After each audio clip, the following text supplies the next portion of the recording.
Quỳnh Anh và Yo News xin gửi lời chào và lời chúc tốt đẹp nhất đến quý vị đang xem kênh. Trong 24 giờ qua có những tin tức nổi bật nào đáng chú ý? Mời quý vị cùng điểm qua ngay sau đây.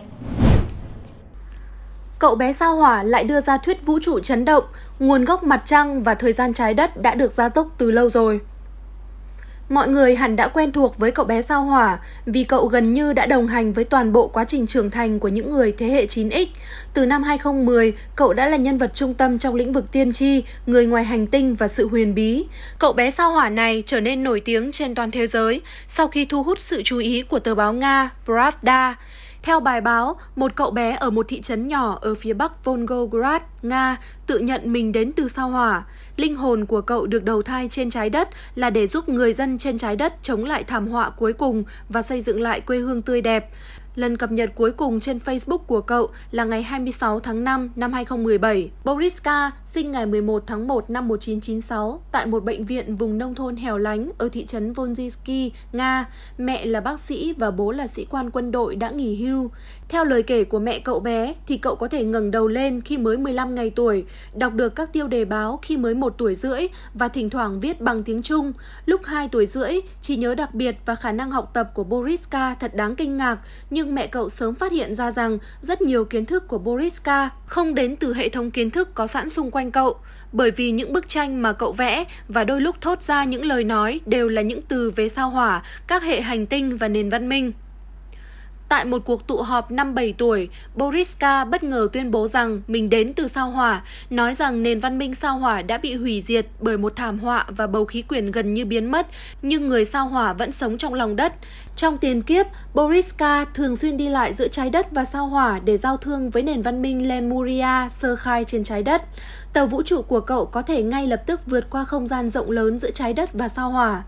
Năm 2007, cậu bé 11 tuổi Boriska dự đoán rằng năm 2011 sẽ có 3 thảm họa liên quan đến nước, bệnh dịch sẽ hoành hành trở lại và loại virus đột biến mới sẽ mang đến những thảm họa nghiêm trọng, mặc dù đây không phải là những gì chúng ta muốn thấy. Nhưng đây là thần quốc thanh tẩy của trái đất, nơi loài người sinh sống, bởi vì nếu không đến một thời điểm quan trọng thì loài người sẽ không thức tỉnh, bạo lực và chiến tranh trên trái đất sẽ luôn tồn tại.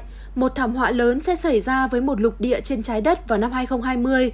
Trong một cuộc phỏng vấn vào năm 2008, Boriska đã đề cập rằng thần bảo hộ tương lai, thần chỉ dẫn, Guiding Spirit sinh ra ở Trung Quốc. Giống như thần chỉ dẫn vĩ đại, tôi có sứ mệnh của riêng mình. Trung Quốc, nơi được thần quốc lựa chọn, là quốc gia để các thần mang sứ mệnh luân hồi, có địa vị lịch sử đặc biệt.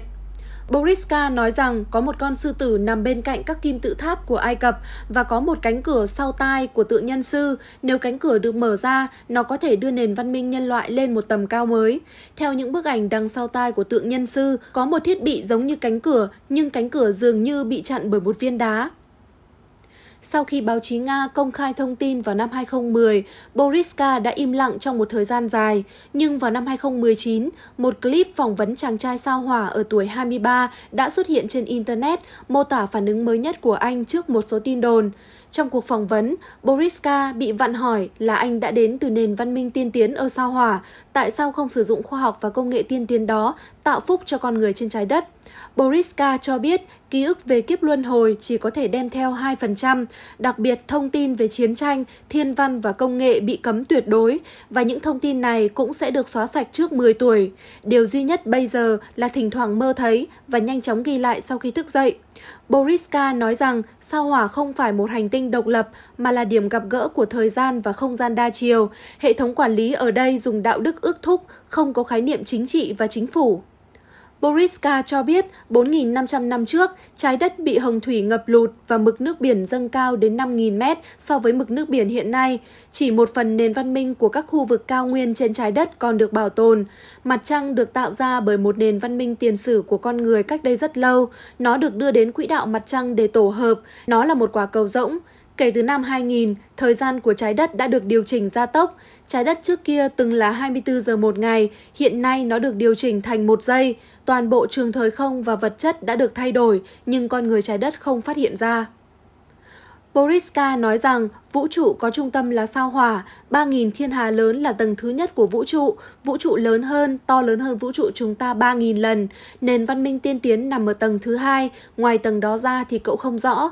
Trong một cuộc phỏng vấn trước khi qua đời, nhà vật lý Hawking cho biết, bất kể cậu ấy có đến từ sao hỏa hay không, kiến thức về vũ trụ và thiên văn học của cậu bé sao hỏa này đã vượt quá sức tưởng tượng của tôi. Tôi tin rằng các nhà khoa học quyền uy trên toàn thế giới đều có nhận thức này. Chúng ta không thể bỏ qua vũ trụ luận và những tiên đoán của cậu ấy cho tương lai. Đã đến lúc Quỳnh Anh phải nói lời chào tạm biệt tới quý vị. Chúng ta sẽ gặp lại nhau trong các video kế tiếp được cập nhật hàng giờ, hàng ngày trên Yo News. Quý vị đừng bỏ lỡ nhé. Xin chào và hẹn gặp lại.